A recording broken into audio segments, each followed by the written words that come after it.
Okay, going back to lists. Now I'd like to bring your attention back to this slide from the strings module. Remember that you can use a for loop to go through a string one character at a time.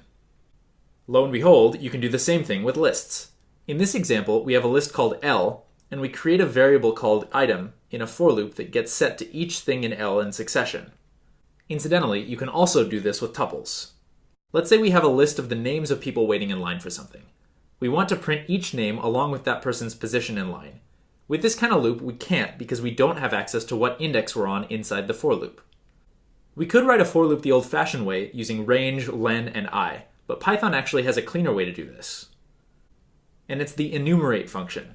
Take a look at the for loop in the upper right and notice a couple things. First, the list names is now put in a call to this new function called enumerate. Second, there are now two variables, I and name, separated by a comma after the word for. This basically acts like two for loops at once, one which creates the variable I and assigns it each possible index from 0 to 2, and one which creates the variable name and assigns it each name in the list, Rita, then Mo, then Maya. When I is 0, name is Rita. When I is 1, name is Mo, and when I is 2, name is Maya. We now have both the variables we need in order to print a numbered list.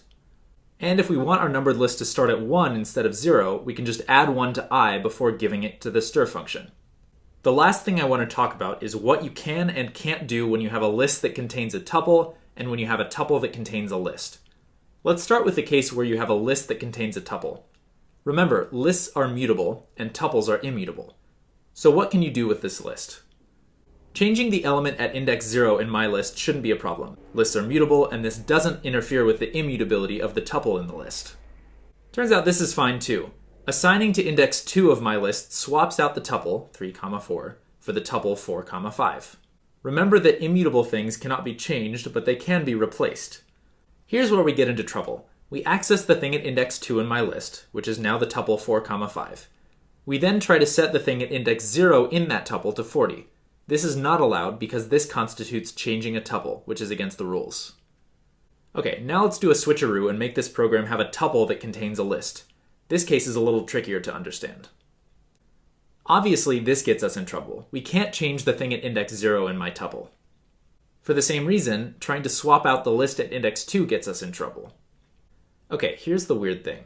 If we change something in the list at index 2, that's perfectly fine. You can think of this as an operation that just isn't within the jurisdiction of the tuple. The tuple is strict about not allowing its elements to be changed to other elements. But if something happens within one of its elements, like the list at index 2 in this example, the tuple doesn't notice.